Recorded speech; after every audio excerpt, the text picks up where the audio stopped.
datang ke sekolah. Bismillahirrahmanirrahim. Assalamualaikum warahmatullahi taala wabarakatuh. Masih ada akal yang mampu berfikir, masih ada kaki yang mampu berjalan, masih ada tangan yang mampu mengangkat barang. Dan nikmat yang paling besar dalam Islam adalah nikmat iman yang kamu dapat daripada kecil, bermula daripada azan yang dilaungkan daripada bapa kamu sendiri. Allahu Akbar, Allahu Akbar di telinga kanan kamu, dan diiqamahkan pada telinga kiri kamu. Iman yang kamu dapat sekarang ini adalah iman yang bermula daripada kamu bayi. Ada sebahagian kawan-kawan kamu yang dapat iman umur 16 tahun, 17 tahun. Hidayah yang kena cari, bukan hidayah 4 sains. Soalan, aku nak tuntut ilmu, sekurang-kurangnya aku bawa balik ke rumah satu ilmu.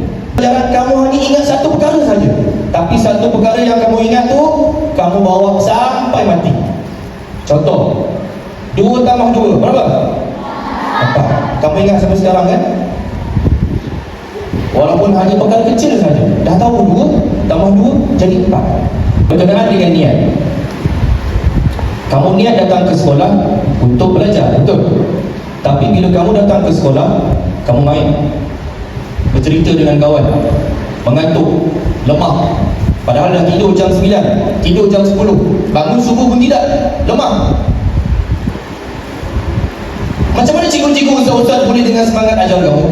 Muka berseri, awal pagi datang pergi forum dengan kamu, bangun. Permulaan yang diberkati itu mudah saja dengan bismillah. Mana-mana buat apa-apa dengan bismillah, dengan niat. Maksudnya dari rumah lagi kamu sudah kena ada niat yang baik. Pula soalan yang kedua kepada panel kita yang kedua, Ustaz Luqman. Kenapa niat tu kena ada? Kenapa niat tu kena ada sebelum kita mau buka buku lagi, sebelum murid-murid Tanjung Aru ni belajar dalam kelas? Dipersilakan Ustaz. Buatlah yang baik pada manusia dengan kerelaan serta keikhlasan. Ada beberapa perkara yang Ustaz nak sebut pada pagi ini. Sebelum tu, semua angkat tangan kanan. Ataupun apa-apa sahaja perkara kamu nak buat dengan ikhlas, dengan reda. Yang pertama sekali, kamu perlu ada niat. Innamal a'malu binniyat likulli imri'in ma nawa. Maksudnya setiap perkara yang kamu buat mestilah dimulakan dengan niat. Jadi apabila kamu adanya niat yang baik, apa yang cikgu suruh sekalipun kamu akan buat dengan ikhlas. Ya Allah, aku pergi sekolah ni kerana-Mu ya Allah. Itu pun sudah dikira sebagai niat. Apa-apa sahaja kerana Allah, maka itu akan dikira sebagai niat. Kamu datang sekolah untuk berazam menjadi orang yang berilmu, bawa pulang ke rumah, ataupun sebaliknya. Pendidikan Islam kamu akan bawa sampai mati. Betul tak Ustaz cakap tahun 3, tahun 4? Betul tak? Pendidikan Islam kamu akan bawa daripada kamu kecil sampai mati. Kamu akan tanggung yang kamu bawa sekarang. Kamu akan tanggung apa yang kamu belajar daripada sekolah rendah, sekolah menengah, masuk universiti. Kalau kamu masih ambil lagi pendidikan Islam, kamu akan bawa sampai mati. Akan tahu macam mana nak uruskan mayat-mayat kamu waktu mayat kamu meninggal.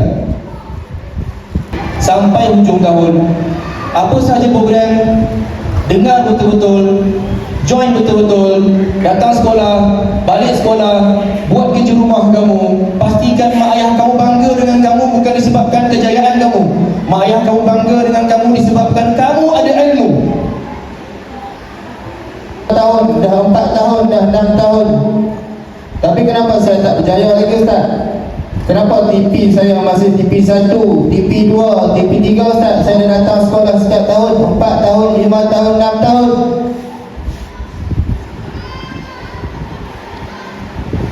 Sebab apa?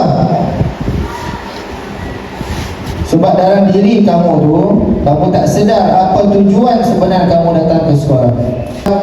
Balik lewat, hantar kamu lagi tak syukur rehat. Tapi kamu datang sekolah, habiskan duit mak ayah saja. Tak boleh balas jasa mak ayah kamu. Hargailah usaha mak ayah kamu, kesian dekat mak ayah kamu. Hargailah semua perbuatan yang mak ayah kamu telah lakukan kepada kamu. InsyaAllah Allah akan balas balik dengan ilmu yang manfaat kepada kamu, dan kamu akan jadi orang yang berguna. Apa yang disampaikan pada hari ini, lakukanlah perubahan. Ustaz nak tengok sepanjang 2026 tahap 2 dapat memberikan contoh yang terbaik kepada apa yang kamu nampak di sana. Boleh?